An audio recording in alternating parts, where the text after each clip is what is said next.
Sa pagkakataong ito, nais kong pag-isipan natin sandali ang pag-unawa sa pagtubo sa ilang. Ang isa pang titulo ay parang paglalakad sa ilang kasama si Jesus o parang pagtuklas kay Jesus sa ilang. Kaya narito si Jesus, ang mapa nila at ang pamagak at nagtuturo ako mula sa aklat na ito.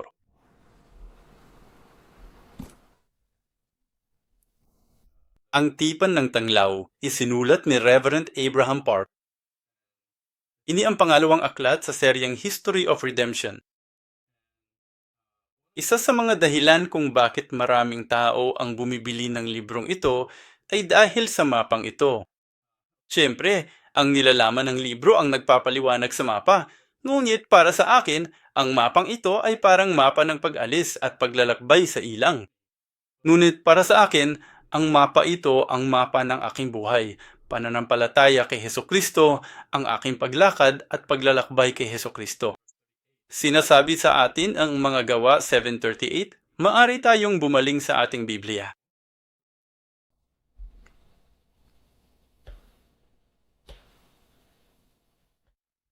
Sa mga Gawa 7:38, sinasabi nito, ito ang isa na nasa kongregasyon. At sinasabi nito, Eklesya. Nakikita mo ba ang screen to? Ayos lang ba yan? Ako lang ba ang hindi nakakakita ng screen ko dito? Sige. Salamat. Salamat. Kung masyadong maliit ang screen ko, baka gusto mo itong ipin para lumaki ito. Kaya sa Griego, ito ay eklesya na ginagamit din upang tumukoy sa simbahan. At ang eklesya ay may duha ka salita.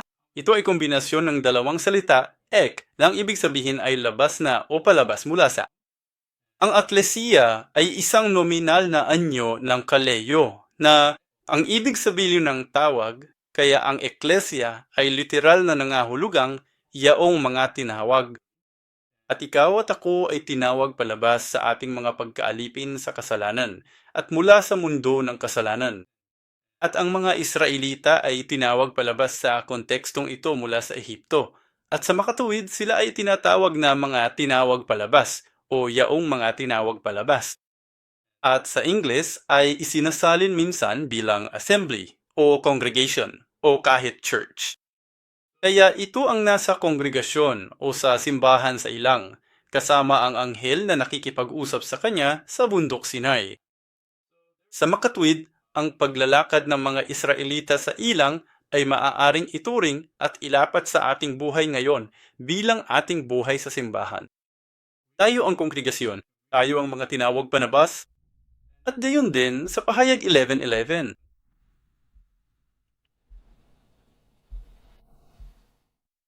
Sinasabi nito, at ang kanilang mga bangkay ay mahahandusay sa mga lansangan ng dakilang lungsod na sa mahiwagang paraan ay tinatawag na Sodoma at Ehipto, kung saan ipinako sa krus ang kanilang Panginoon.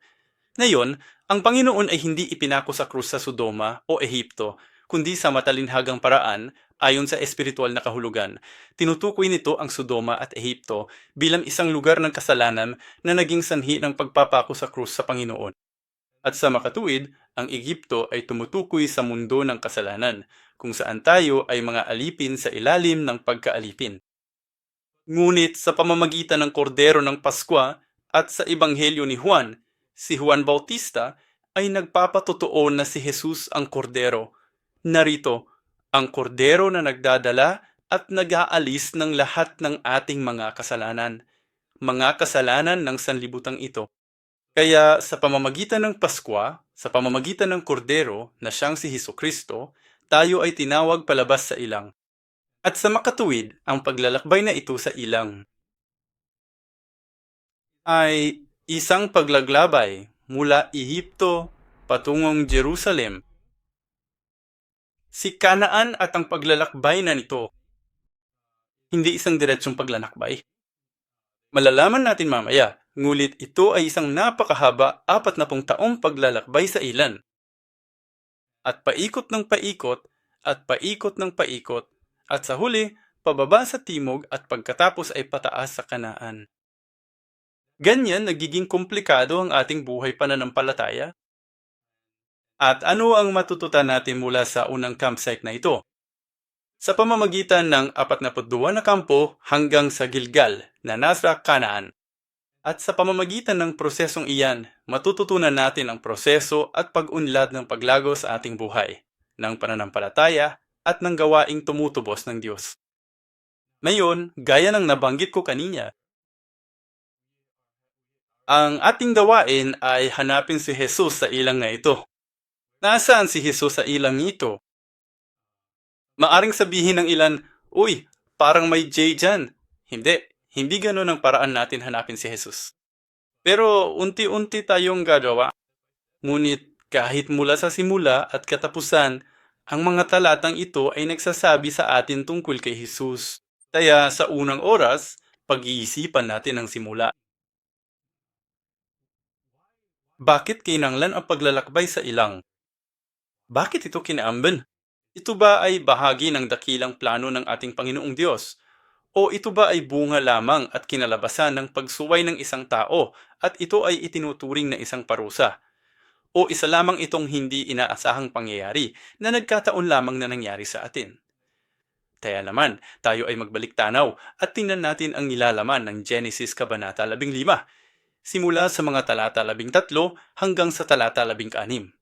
Muli, basahin natin ang Genesis Kabanata 15, versikulo 13 hanggang 16. At ito ay isang tipan na ibinigay ng Diyos kay Abraham. At narito, ito ang tipan na tanglaw, tipanutam lang, nang mangako ang Diyos kay Abraham ng dalawang bagay. Sabi ng Diyos, bibigyan kita ng mga inapo, mga anak, at natutunan natin ang kahalagahan nito, ang ipinangakong binhi noong nakaraang pagkakataon habang pinag-uusapan natin ang tungkol sa mga talaang kanan. At sabi ng Diyos, magkakaroon ka ng mga anak na kasindami ng mga bituin sa langit. At pagkatapos, sinabi niya, ibibigay ko sa iyo ang lupain. Kaya naniniwala si Abraham sa Diyos nang sabihin ng Diyos, bibigyan kita ng napakaraming binhi noong wala pa siyang anak. At kahit papaano ay naniwala si Abraham at itunurin iyon ng Diyos na matuwid. At pagkatapos ay sinabi ng Diyos, ibibigay ko sa iyo ang lupain ito. At alin sa palagay mo ang mas madali sa ating konsepto, sa ating pag-unawa, sa ating mga posibilidad? Mga 90 o 80 taong gulang ka na. At sabi ng Diyos, ikaw ay magiging ama ng maraming lahi. At wala ka pang ang isang anak na lalaki. Mas mapapaniwalaan mo ba yan? O kapag sinabi ng Diyos, ibibigay ko sa iyo ang lupain iyan, alin ang mas madali? Sa tingin ko, mas madali kung ibibigay sa akin ang lupang iyon. Ngunit nagtanong si Abraham sa Diyos, Diyos ko, paano ko malalaman na ikaw? Nang sabihin ng Diyos, gagawin kitang ama ng maraming binhi. Naniwala si Abraham at sinabi niya, Amen. Sabi ng Diyos, matuwid ka sa iyong pananampalataya. Ngunit nangako ang Diyos, ibibigay ko sa iyo ang lupang ito. Tanong niya, Panginoon, paano ko ito matitiyak? Kaya dinala ng Diyos si Abraham para maghain. Dito sa partikular na bahaging to, Talata 12, ay nakapalubog na ang araw ay nakatulog ng mahimbing si Abraham. At narito, ang takot at malaking kadiliman ay bumagsak sa kanya. At pagkatapos ay nagsalita ang Diyos kay Abraham. Ang mensahen ito mula sa mga talata 13 hanggang 16. At pagkatapos, sa talata 17, nangyari, nang sabihin ng araw na madilim ay napakadilim, at narito lumitaw ang isang umuusok na pugon at isang nagliliyab na sulo na dumaan sa pagitan ng mga pirasong ito. At ng araw na iyon, nakipagtipan ng Panginoon kay Abraham na sinasabi, sa iyong mga inapo, ibinigay ko ang lupain ito mula sa ilog ng Ehipto hanggang sa malaking ilog, ang ilog Euphrates at iba pa. Kaya nga, ito tinatawag na tipan ng tanglaw. At ang paraan ng paggawa nito ng Diyos ay isang paraan na ginawa ng mga bansa. Mga kasunduan at kasunduan noong panahong in. Gayong manggan, tingnan natin ang nilaman ng tipang ito. Okay, at sa mga bersikulo 13 hanggang 16, sinabi ng Diyos kay Abraham, alamin mo ng tunay na ang iyong mga binhi ay magiging mga dayuhan sa isang lupaing hindi kanila. Kaya ito ay tumutukoy sa kung saan sila aalipinin at aapihin sa loob ng 400 taon. Iyon ang panahon sa Ehipto.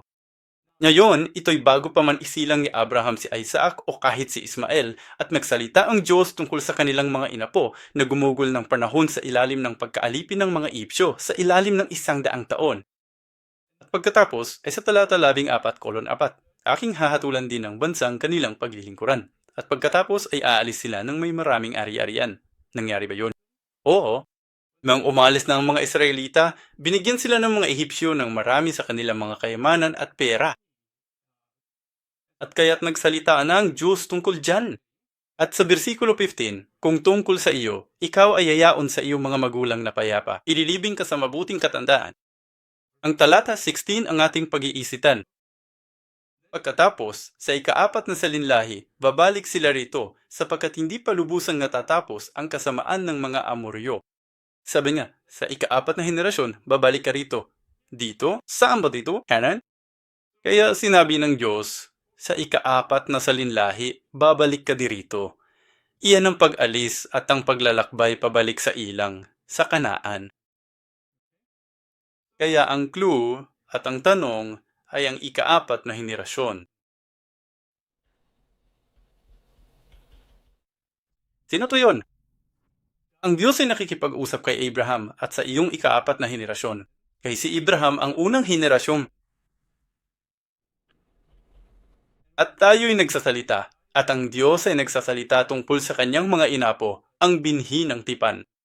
Ay si Isaac. Siya ang pangalawang henerasyon. Pangkatlo, syempre, si Isaac ay biniyaan ng 2 anak na lalaki noong simula. Ang panganay sa kanila ay si Esau, at ang una ay si Esau at ang pangalawa ay si Jacob. Ngunit sa kanilang dalawa, si Jacob ang siyang kukuha ng karapatan ng pagkapanganay at ng tipan ng Diyos. Ngayon, narito na ang problema. Si Jacob ay may 12 anak na lalaki at 1 anak na babae. Alin? Ito ang ika-4 na henerasyon na tinutukoy ng Diyos. Alin? Ngayon, sabi nga, sa ika-4 na henerasyon, babalik sila. Aling ika-4 na henerasyon at aling anak ni Jacob ang bumalik sa Canaan? Alam mo ba? Oo, tama ta. Alam kong nahihiya ka lang at nagpapakumbaba at hindi mo ako sinasagot, pero tama ka. Walang sino man. Namatay silang lahat sa Ehipto. Ang henerasyon niyon ay namatay lahat sa Ehipto at sa makatuwid, wala ni isa. Kaya sino ang ika-4 na henerasyon na yun? Maaring maisip mo, si Huda ba? Dahil si Huda ang nagpapatuloy ng lahi, ayon sa Mateo Kabanata 1. At iyan ang talaang kanan, kung saan ipinanganak si Hesukristo. Ngunit sinasabi sa atin ng unang Kronika 5:1 na ang panganay ay si Jose. Kaya alin ito? Alin ito? Ngunit ayon sa Hebrews Genealogy of Faith, Hebrews Explanation of Faith, Hebreo 11, ito ay si Jose. Ayon sa pananampalataya, ang pagpapatuloy ng pananampalataya. Kaya bakit napakahalaga nito? Dahil kapag pinag-uusapan natin ang tipan ng Diyos, ang pananampalataya ang kailangan upang maisakatuparan at maipagpatuloy ang tipan. Kaya nga, maaari tayong tawaging mga anak ng Diyos, mga inapo ng Diyos, o mga inapo. Mga anak ni Abraham. Hindi kami. Hindi ko alam sa'yo, pero para sa akin, sa kaso ko, 99.9% akong sigurado na wala akong dugong Hudyo ang masakir. At sa makatuwid, wala akong pagkakataong maging mga anak ni Abraham o anak ni Abraham. Gayunpaman, sa pamamagitan ng pananampalataya kay Jesus, gaya ng mga taga-Roma sa Galacia, sinasabi sa atin ni Apostol Pablo, sa pamamagitan ng pananampalataya kay Hesukristo, tayo ay nagiging mga anak ni Abraham. Kaya ang pananampalataya ang siyang dahilan kung bakit ka nararapat na anak, at si Jose ay kasama at ipinaliwanag bilang ang may pananampalataya ngayon. Kalimutan mo na ang lahat nito. Huwag mong kalimutan. Pero alam mo, kahit bukod dito, pwede naman tayong mag-isip ng ibang bagay. Maaari niyo bang sabihin sa akin kung sino po ba talaga yung biglang bumalik? Kara? Sino-sino kaya ang gumanap ng tunay na napakahalagang papel sa pagbabalik ng ating kasaysayan? Papuntang kanan? At si Jose, yun. Kaya ating balikan ang Genesis Kabanata 50.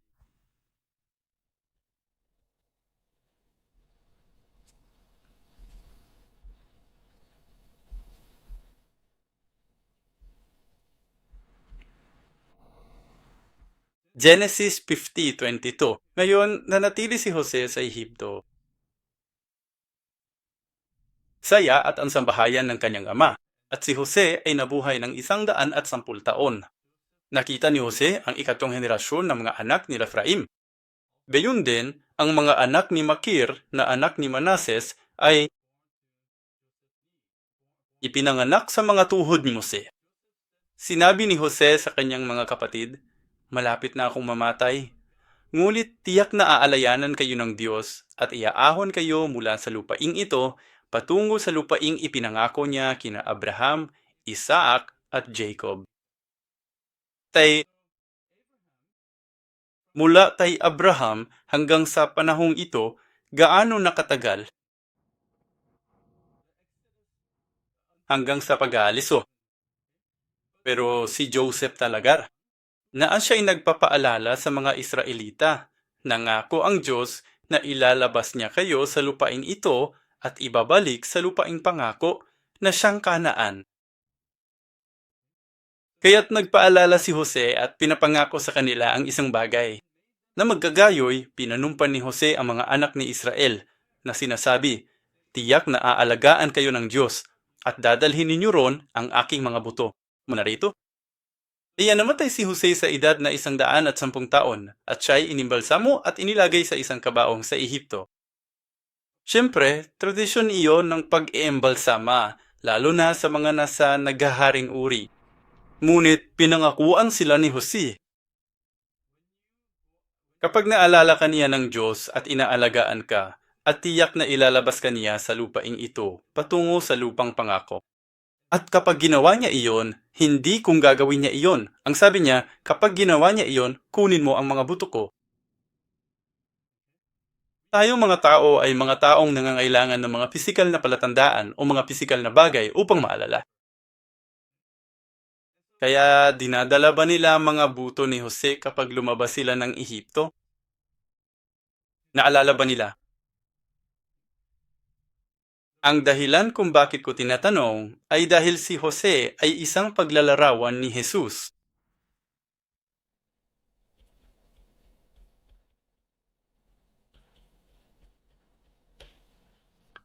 Kaya bago natin ito pag-usapan, hayaan ninyong ipaliwanag ko muna kung bakit ko ito ginagawa.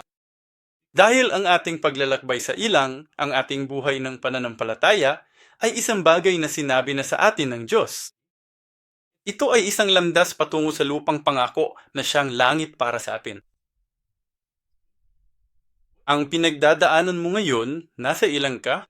Naniniwala akong karamihan sa inyo ay nasa ilang, espiritual na ilang, na tinatawag na simbahan. At nang lumabas ang mga Israelita papunta sa ilang, sila ay nagulat. Pagkatapos ng 1 buwan sa ilang, sila ay nagulat. Pagkatapos ng 3 buwan sa ilang, sila ay may sakit at pagod na. Sabi nila, balik na tayo. Balik na tayo. Kahit ilang araw na ang lumipas, sabi nila, balik na tayo. Kumusta naman tayo? Pagkatapos mong magsimba, pagkatapos mong maging Kristiyano at mangumpisal, ang pangalan ni Jesus ay lumabas mula sa sanlibutan. Mula sa ating mga pagkaalipin, mula sa ating mga adiksyon, mula sa ating mga nakagawiang kasalanan, ayaw mo na bang bumalik? Ganito ba kasaya, kasiyasiya, kapanapanabik, at masayang lugar ang simbahan? Na kahit kailan ay hindi mo na gustong babalik? Nakikita ko ang ilan sa inyo na nagsasabing, Oo, ayoko nang bumalik. Huwag kayong magsinungaling. Kahit ako bilang isang pastor ay nagtatanong kay Pastor Joshua, gusto mo pa bang bumalik? Naranasan mo na ba ang panahong gusto mong balikan ang iyong nakaraan?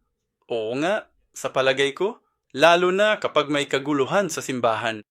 Sa tingin mo ba walang problema ang simbahan? Sa lahat ng oras, tulad ng Milhan.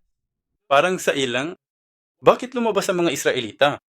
Sinabi ng Diyos, aakain ko kayo sa lupaing inaagusan ng gatas at pulot. Ang kanilang isipan at ulo ay puno ng gatas at pulot. At sila'y lumabas patungo sa lilam. Ang gatas ang may. Na nagsabi sa akin, kapag naniwala ka kay Jesus, lahat ng problema mo ay mawawala. Lahat ng mabubuting bagay nito. Pumupunta ka sa simbahan, nakakita ka ng mga away sa simbahan. Pagpunta mo sa simbahan, makakakita ka ng mga makasalanang tao sa simbahan. Pumupunta ka sa simbahan, ikaw mismo ay isang makasalanan doon. Nagrereklamo ka, diba? Pero iyan mismo ang sinabi ng Diyos na gawin natin. Iyan ang prosesong magpapahintulot sa atin na makapasok sa lupain ng Kanaan. At iyan ang ipinangako ng Diyos kay Abraham. Gagawin ko. Itatag mo ang iyong bayan bilang aking kaharian, aking bayan, ngunit kailangan nilang pagdaanan ito. Sila ay mapupunta sa Ehipto, sila ay magiging alipin, at pagkatapos ay ilalabas ko sila, at aakayin ko sila pabalik. Ngayon noong sila ay nasa Ehipto, tuluyan na nilang nakalimtan ito. Bakit?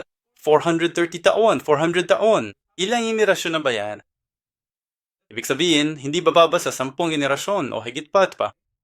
Kaya naman, sa loob ng maraming henerasyong iyon, ang salita ng Diyos ay nakalimutan dahil sa Ehipto, hindi sila maaaring magsimba.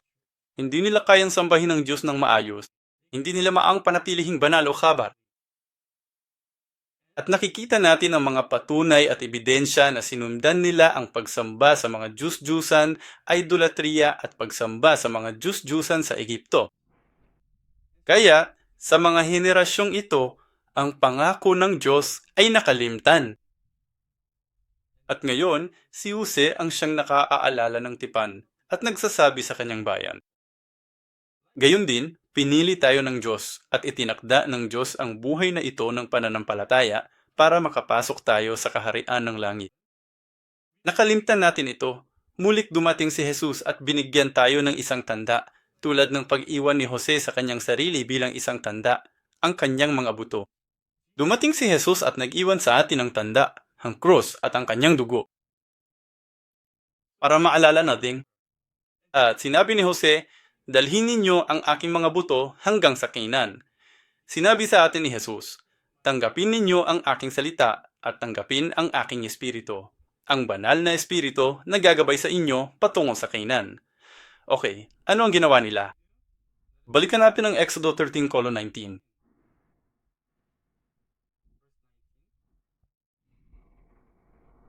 Nung palabas sila, ito ang eksena ng pag-alis dito. At sa versikulo 11, dinala ni Moises ang mga buto ni Jose sapagkat kanyang pinasumpa ng taimtim ang mga anak ni Israel na sinasabi, tunay na kayo'y aalagaan ng Diyos at dadalhin ninyo ang aking mga buto mula rito. Kaya,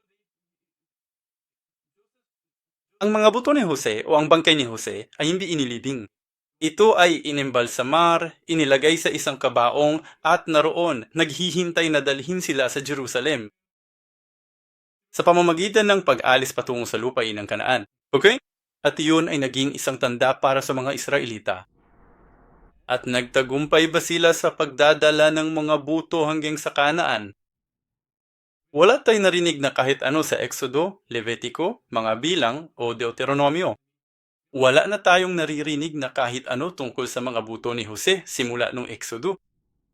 Ngunit kalaunan, nang makapasok sila sa lupain ng Kanaan, dumaan sila sa mga digmaan ng pananakop at mga labanan ng pananakop. At sa huli, nanirahan sila. At doon namatay si Joshua, maging si Joshua. Balikan natin ang Joshua 24:24.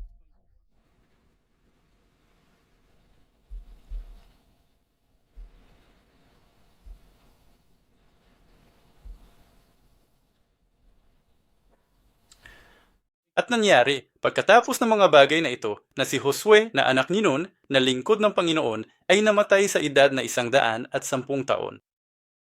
At pagkatapos sa talata 31, naglingkod ang Israel sa Panginoon sa lahat ng araw ni Josue at sa lahat ng araw ng mga matatandang nabuhay pagkatapos ni Josue. At malaman niya ang lahat ng mga gawa ng Panginoon na kanyang ginawa para sa Israel.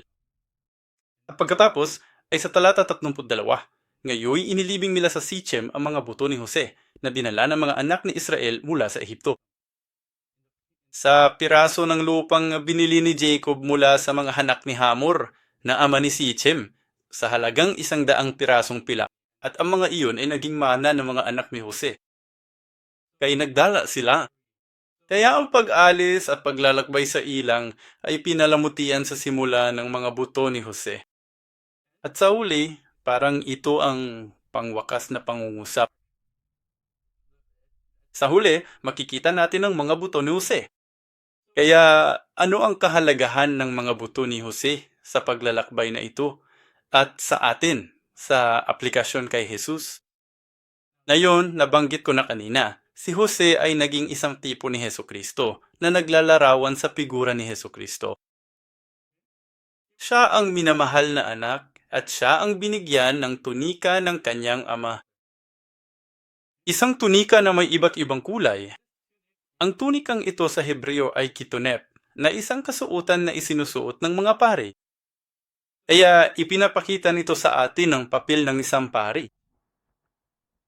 Anong ginagawa ng pari? Gawin ang gawain ng pagbabayad hala. Pero anong mangyayari sa damit na ito? Inubaran na ito.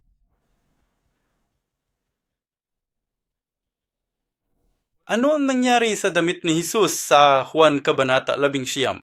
Sa tingin ko ay mga versikulo 20 hanggang 21 yun, mga ganun. Hinubad nila ang panlabas na damit at panloob na damit ni Jesus. At kaya't hubot-hubad at may bahid ng dugo.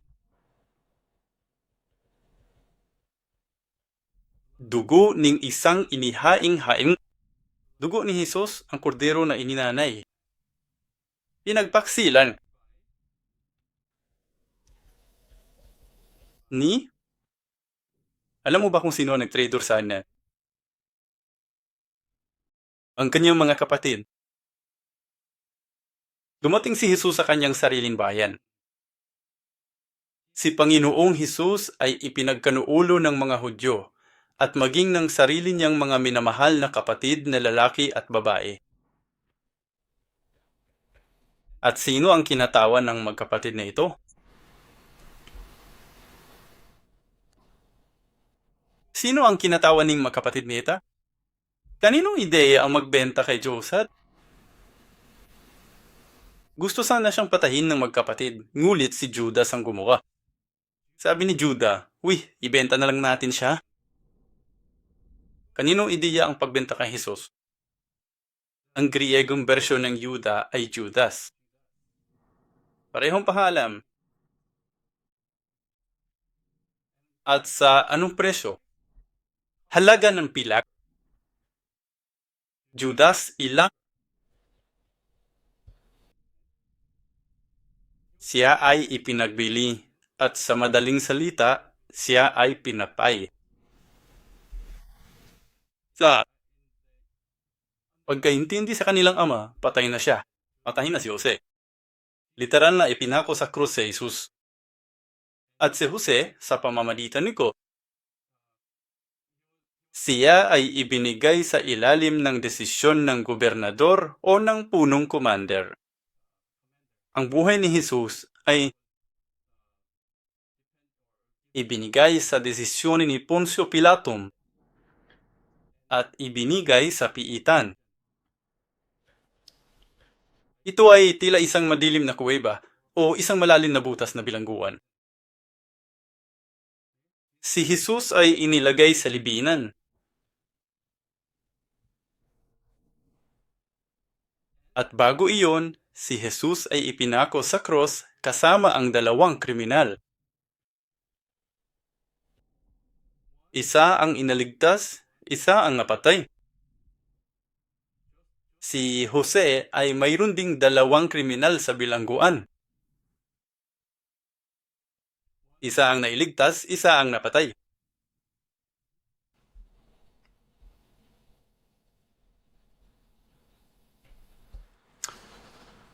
At pagkatapos ay sinabi ni Jose, alalahanin ninyo ang aking mga buto.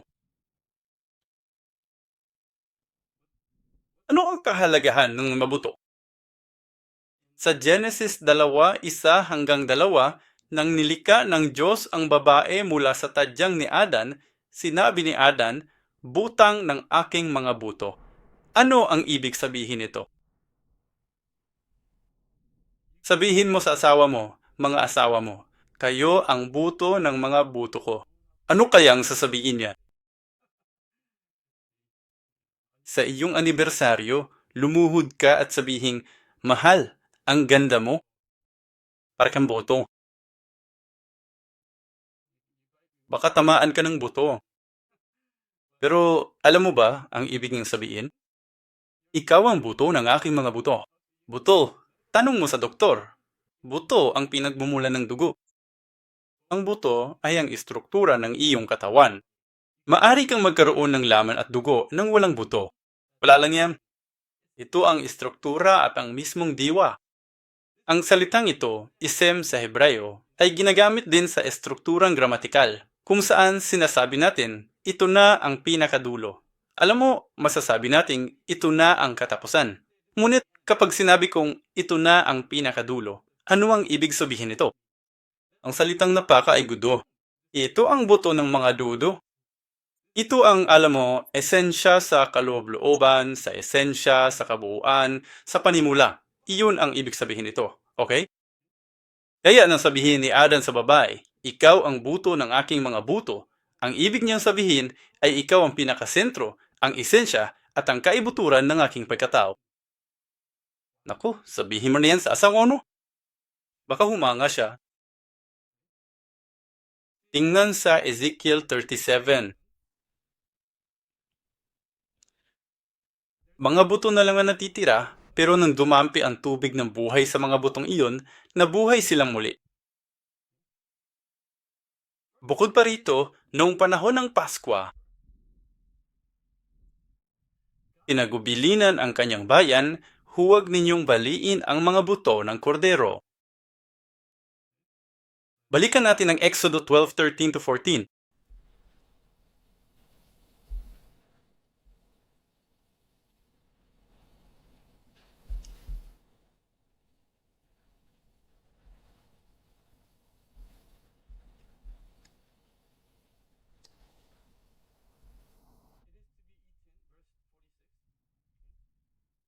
Kakainin ito sa iisang bahay. Huwag mong ilalabas ang laman sa bahay. Mi babaliin ang buto nito. Ang kordero ng Pasko. Wala nag-alam. Bakit? Ibig kong sabihin, kapag mayroon kang mga kordero, steak o karne ng baka, sopas ng buto ng baka, ang pinakamasarap na bahagi ay ang pagsipsit ng utak at buto. Tama ba? Hindi. Sige, gusto mo ang kami. Gusto ko ang mga buto. Bueno, hindi naman nila dapat baliin ang mga buto. Ano ka kumakain ng ganyan? Ngunit sunod sila. At pagkatapos ay dumating sa 1:19, pagkatapos ipako sa krus si Jesus.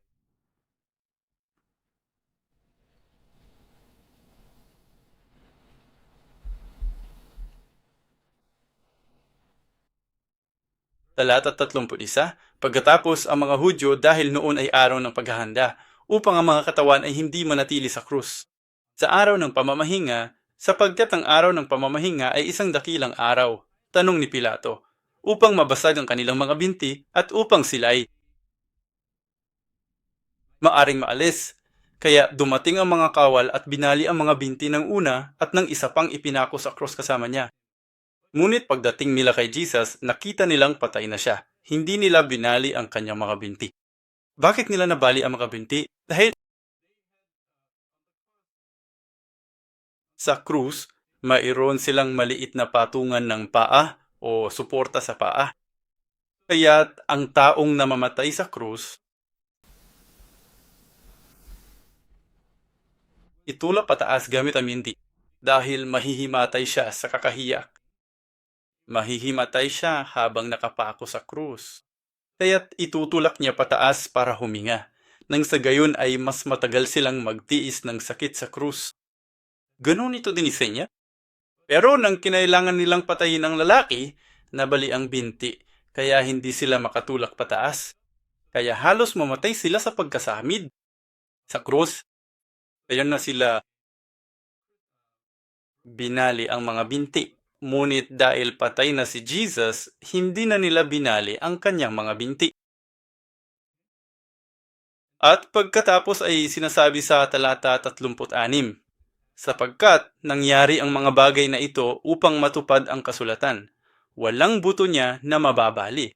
At muli, sinasabi ng ibang kasulatan, pagmamasdan nila siya na kanilang sinaksak.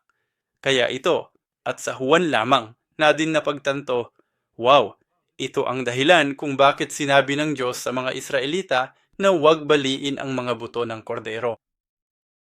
Ngayon, ibig bang sabihin ito kung ang mga binti ni Jesus ay nabali, siya ay mabubuhay na muli na mga nabali na binti? Kaya ba ayaw ng Diyos na mabali ang kanyang mga binti o ang kanyang mga buto? Hindi, di ba? Kung bubuhayin siyang muli ng Diyos, bubuhayin din niya ito muli ng may kabutihan. Buong katawan, ngunit ang butong ito ang kumakatawan sa tunay na diwa. Hindi natin dapat alisin ang diwa ni Hesukristo. Kaya nang sabihin niyang alalahanin ninyo ang aking mga buto, literal na nangangahulugang naalala nila ang kanyang mga buto at dinala ang mga buto sa ilang sa buong paglalakbay, maging sa mga labanang panlulupig sa loob ng 16 na taon. At sa wakas ay inilibing ang mga buto ni Jose kung saan nararapat ang mga ito. Sinasabi sa atin ni Jesus, kahit na ako'y aalis, ipapadala ko sa inyo ang banal na espiritu. Kung tatanggapin ninyo ang banal na espiritu at maunawaan ninyo ang aking salita, ako'y babalik sa inyo. Kaya para sa mga Israelita, ang mga buto ay naging isang paalala. Sapagkat ang mga Israelita sa ilang damay at maging ang mga alamat, tradisyon at sulatin ng mga Hudyo ay nagsasabi sa atin tungkol sa presensya ng mga butong kasama ng kaba ng tipan. Gaano kahalaga ang mga buto sa mga Israelita? Para sa atin, ang nagpapaalala sa atin, ang nagpapatibay loob sa atin, at ang magdadala sa atin patungo sa lupain ng Kanaan, ang lupang pangako, na siyang kaharian ng langit, ay ang salita ni Jesus. Ang diwa ng kung sino si Jesus. Ato siya ang salita lang Diyos. Dalangin ko na ikaw at ako ay madala ng mga butong ito, ang salita. At kahit ano paman, gaano man ito kahirap sa ilang, ikaw at ako ay hindi dapat bumitaw sa mga butong ito. Tiyak na napakahirap para sa mga nagdadala ng mga buto. Kita nyo, yung mga nagdala ng kabang ng tipan, ang kanilang mga pangalan ay nakasulat sa Biblia. Hindi man lang naitala ang mga taong nagdadala ng mga buto ni Jose. Hindi sila kinikilala, walang kredito, pero ginawa pa rin nila. Siguro may mga pagkataon na naisip nila, naku, mas madali sana kung mabitawan ko ang mga butong ito at maglalakad na lang ako ng mag-isa. Napakabigat, napakahirap na dalhin, at napakahirap dalhin. Di pa totoo ang tungkol sa atin? Kung ilalagay natin ang pangalan ni Jesus at ihiwalay ang pangalan nito sa ating mga sarili, parang mas madali ang mamuhay sa mundong ito. Mas malaya kung makagawa ng mga bagay-banay. Pero isa yan sa mga bagay na hindi natin kayang gawin. Kailangan nating buhatin ang mga buto hanggang sa bulo. At kaya, di rin natin makikita na sa paglalakbay sa ilang, naku, mula sa simula hanggang sa katapusan, kailangan nating buhatin ang mga buto ni Jesus. At sa buong paglalakbay na ito, sana ay makikita natin ngayon ang presensya ni Jesus sa paglalakbay na ito. Huwag mag-alala, hindi natin daadanin lahat ng 42 campsite ngayon. Maglalakbay kami mula sa Libo. Ramses, ang unang lugar ng camping ay ang Sukkot. Kaya mula Sukkot hanggang sa ika-10 kampo, ang Repidim. Yun lang. Tatalakayin natin ang 10 campsite sa susunod na oras at pagkatapos ay isipin natin ang kahalagahan ng nangyari roon at ang mga kahulugan ng mga pangalang iyon. Kaya muli, bilang pagtatapos sa unang oras ng mga aralin na ito, ating tunay na tanungin ang ating mga sarili. Si Jesus ba ay buhay sa akin? Buhay ba si Jesus akon? Para sa mga Israelita, ang mga buto ni Jose ay buhay. Sinabi ng Diyos, ang ikaapat na salinlahi ay babalik sa kanan. Patay na siya, ngunit ang kanyang pananampalataya, ang kanyang diwa ay naroon pa rin, na nagpapaalala sa mga Israelita ng mas mabuti kaysa sa mga nabubuhay pa. Maaari mong sabihin, patay na si Jesus, wala na siya rito sa pisikal na paraan. Totoo ba yon o buhay si Jesus? Hindi ko sinasabing si Joseph ay talagang buhay sa pisikal. Patay na siya. Mga buto niya yun. Ngunit ang kanyang mensahe, ang kanyang tipan ay buhay sa pamamagitan ng kanyang pananampalataya. At iyan ang dala ng mga Israelita. Si Jesus, sa Espiritu, ay kasama natin. Siya ay nabuhay muli. Nasa langit siya, pero kasama rin natin siya. Kaya at ating talakayin ng isa pang sipi bago tayo matapos. Nasa Mark na yun. Sa 15 talata ng kabanatang ito, na yun, pagkatapos na ang ating Panginoong Hesukristo ay ganap nang nakatapos sa mga sandaling iyon sa kasaysayan, ipinako sa cross at patay na, dumating si Jose na taga-Arimatea. Isang kilalang miyembro ng konseho na naghihintay din sa kaharian ng Diyos. Nag-ipon siyang lakas ng loob at pumasok. Gagawin ko. Maari nating ipagpatuloy ang ating ginagawang pagbasa sa mga susunod na bahagi. Ngayon naman, nais ko ring itanong kung ano ang iyong opinyon o paano naman kaya ang isang ito. Sige, simulan na nating talakayin ito ng mas malalim pa.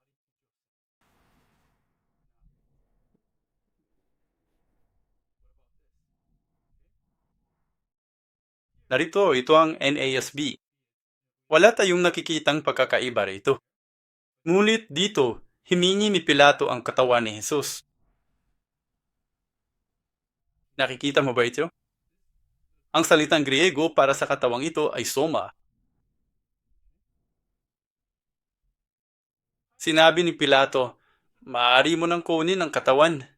Kaya mula sa pananaw ni Pilato, ang katawang ito rito ay hindi soma, kundi potoma. Anong pakakaiba? Babaling tayo sa ESV para sa mas maayos na pagsasalin ng dalawang salitang ito. Sabi ng ESV, saan ito? Versikulo 43, Jose ng Arimatea. Hinini ang katawan ni Jesus. Ngunit kalaunan sa talata 45, nang malaman niya mula sa centurion na patay na ito, ipinagkaloob niya ang bangkay kay Jose. Okay?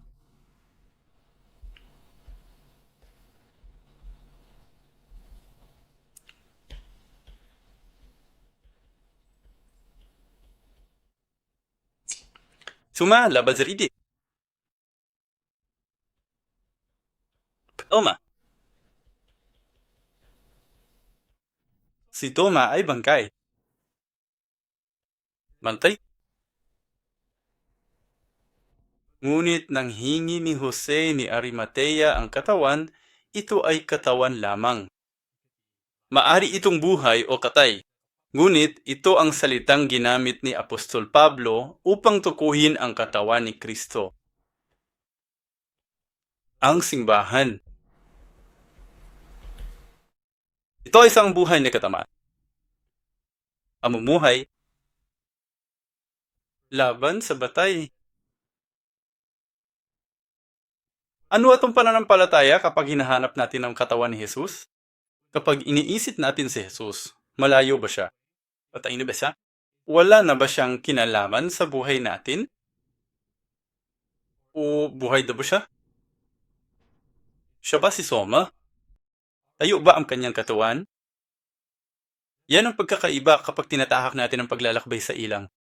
Kaya sisimulan natin ang paglakbay sa ilang na yon pagkatapos ng 10 minuto o 15 minutong pahinga ni Pastor Joshua.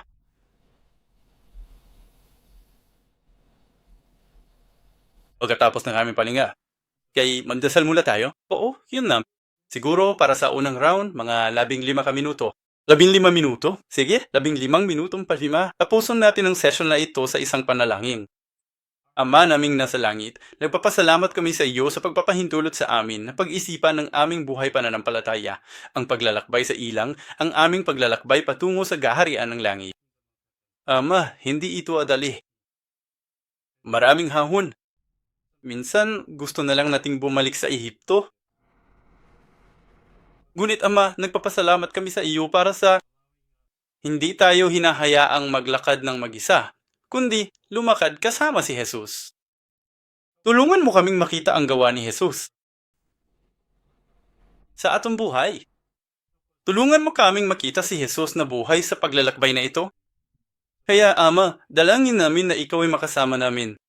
Pakiusap sa pamamagitan ng mahinang lingkod na ito, sabihin mo po na ang mensaheng ibinabahagi ngayon ay mula sa iyo, sa Espiritu Santo, hindi mula sa kaalaman o pag-aaral ng tao.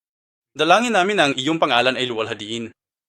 Sa pangalan ni Jesus, kami ay dumadalangin. Amen.